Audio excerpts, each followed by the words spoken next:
Next வந்து முட்டையிட்டது சேவலா பெட்டையா.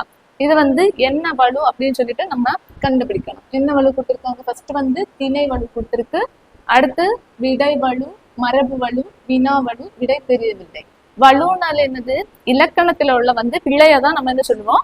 வலு அப்படின்னு சொல்லுவோம். இப்ப வந்து திணை வலு அப்படின்னு சொன்னது உயர்திணைக்கு பதிலாக என்னது? அற்றிணையை கூறுவது. உயர்திணைக்கு பதிலாக என்ன கூறுவது? அற்றிணையை கூறுவது. விடை வலு அப்படின்னு சொன்னது ஒரு வினாவிற்கு என்னது? ஒரு தவறான பதிலை வந்து கூறுதல் தான் என்னது? விடை வலு.